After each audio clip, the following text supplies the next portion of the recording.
Carlsen loses to... What the heck did Magnus just do? Guys, let's take a look at the couple of games Magnus Carlsen played yesterday in a Blitz tournament. e4, he's playing with black pieces against Prag, c6, d4, d5. So many people are now discussing the problem that Magnus is not participating in major tournaments. This specific tournament he's playing as a wild card, guys, not even as a full participant of Grand Chess Tour 2024, because he said everyone that he is not going to play classical chess anymore, he is bored. And guys, imagine you're playing your favorite game and it became so good that you don't want to play it anymore. This is exactly what happens to Magnus. You know, I got bored sometimes when I played games, and this is what happens to Magnus right now. I'm sorry I'm not discussing the moves, but I mean there is nothing much going on. And Magnus, alright, he's bored, and it's actually, you know, kind of bad for the chess world that the best chess players not participate in major tournaments, and hopefully that changes. Of course he created Fischer random, but let's see what happens in a couple of years, because now Cash is on the rise and the other youngsters. So knight f5 is played. And the idea of knight f5, let's say knight f5, there is skittish, and the problem is now queen b5, rook b7, white are up in exchange, and Magnus would have lost. The only move by computer suggestion is rook a7 to give up the queen on d7, which is of course not good. So here again, I mean what happened was right, it takes f5 was played, and now let's say this one. But after rook a7 there is rook a7, queen a7, knight d6, and white have two pieces for the bishop and rook. So basically white are winning, they'll take on f7 and win the game. So that didn't happen. E takes f5, rook a8 pinion this, so rook can't take. Rook b8, rook queen a1, takes, takes, queen a8, queen a7, queen d8, and look! This position. Absolutely equal. Absolutely equal position for Magnus Carlsen.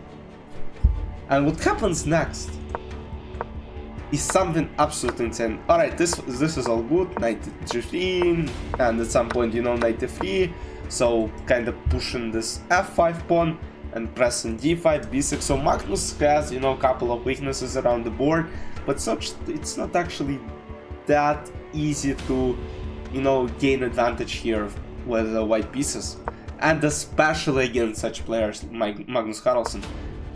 King f7, c4, he takes c4, and around here you will see the final moments of the game. We'll go quickly. d5, bishop d7, queen h6, queen f6, king h7, and now king a8 is a blunder, because after queen g8, king f7, knight c4, d6 is threatened, and black would have given up this queen for d6 pawn as it's almost a checkmate.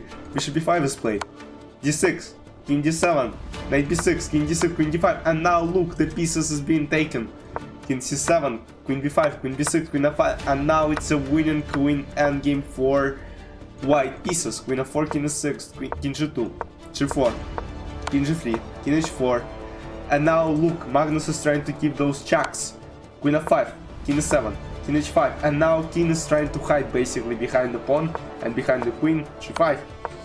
And it turns out it's very hard to stop all of this. King d7, g6, queen f5, queen f6, king g8, which computer thinks is a slight mistake. If he takes, and now again couple of mistakes, and after queen f5, king f8, it turns out g8 next move and unstoppable, and black can't do anything about it, and Magnus lost basically in one move. He should have played queen g7 and just, you know, try not trade the queens, and this would have been a draw. But he allowed these extra chances and managed to lose the game to Prag. And now, the very next game, Magnus Carlsen was playing against Nodirbek Abdusattorov with white pieces. e4, d5. Nodirbek plays d5 against Magnus Carlsen. I always say, my viewers, don't play this opening. Play 5, play c5.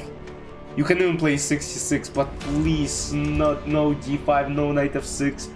This is all bad. He takes d5, queen d5, knight c3, queen d6, d4, knight f6, knight f3, knight c6, knight d5, queen d8, bishop e2, a6, knight a3, bishop g4, knight c4.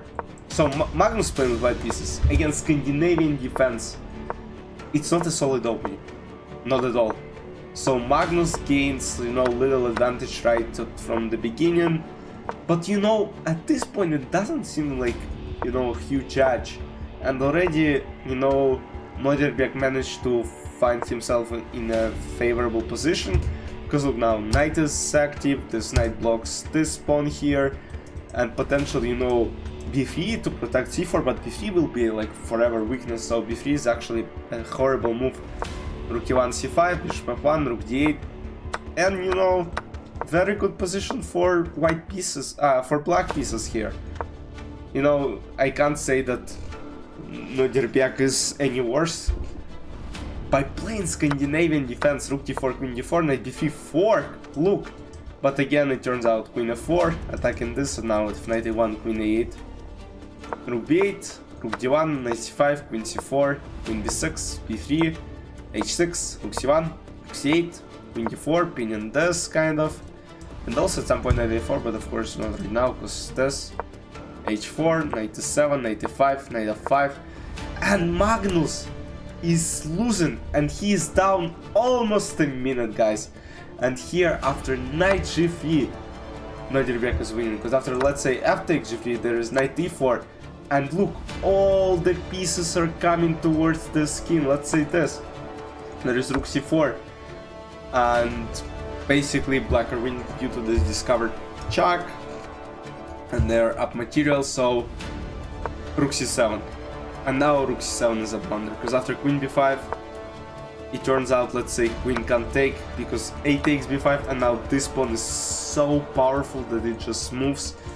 And because there is this knight, let's say this, there is takes, b6, and this pawn is basically moving up, because knight a6 is not possible, knight a8 again b7, and knight e8, there is simple b7 again, and the stop cannot be stopped.